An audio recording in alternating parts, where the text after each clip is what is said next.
కరూర్ తొక్కిస్లాట ఘటన తన జీవితంలో అతిపెద్ద విషాదమన్నారు తమిళనాడు సీఎం విజయ్. కరూర్లో పర్యటించిన విజయ్ బాధితుల కుటుంబ సభ్యులను పరామర్శించి కంటతడి పెట్టుకున్నారు. వాళ్లకు ప్రభుత్వ ఉద్యోగ నియామక పత్రాలను అందజేశారు. తమిళనాడు సీఎం విజయ్ కరూర్లో పర్యటించారు. తన జీవితంలో అతిపెద్ద విషాదం కరూర్ ఘటనే అన్నారు విజయ్.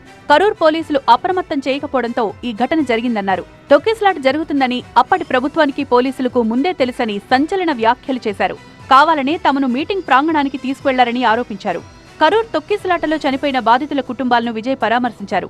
వాళ్లను చూసి కంటతడి పెట్టారు విజయ్. బాధితులను ఆదుకోవడం తన బాధ్యత అన్నారు. కరూర్ ఘటనలో రాజకీయ కుట్ర ఉందన్నారు సీఎం విజయ్. త్వరలో టీవీకే విశ్వరూపమేంటో చూపిస్తామన్నారు విజయ్. అవినీతి చేసిన ఏ ఒక్కరిని వదిలేది లేదన్నారు. అసెంబ్లీలో నుంచి డీఎంకే ఎమ్మెల్యేలు చర్చకు భయపడి పారిపోతున్నారని అన్నారు. ఇక డీలిమిటేషన్ కు తాము వ్యతిరేకమని తేల్చి చెప్పారు విజయ్. తన ప్రభుత్వాన్ని కూల్చేందుకు జరిగిన ప్రయత్నాలపై విజయ్ స్పందించారు. ప్రజలు తన వైపే ఉన్నారని తెలిపారు. ఎవరెన్ని ప్రయత్నాలు చేసినా తమను అధికారంలో నుంచి దించలేరంటూ డీఎంకే అన్నా డీఎంకేపై పరోక్ష విమర్శలు గుప్పించారు.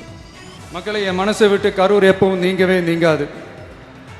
நமக்கு ஏற்பட்ட வேதனையான சம்பவத்தை, நமக்கு எதிராக நடந்த சதிய சூழ்ச்சியை இனி வர்ற ஜென்ரேஷனும் அவங்களுக்கு தெரியப்படுத்தணும்ல.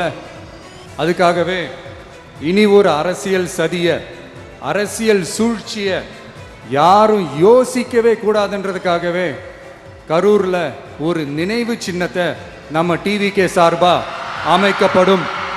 சீண்டி பார், நான் யார் தெரியுமா, தொட்டு பார், இப்படிலாம் பேசிக்கிட்டு இருந்தா வேலைக்கு ஆகாது.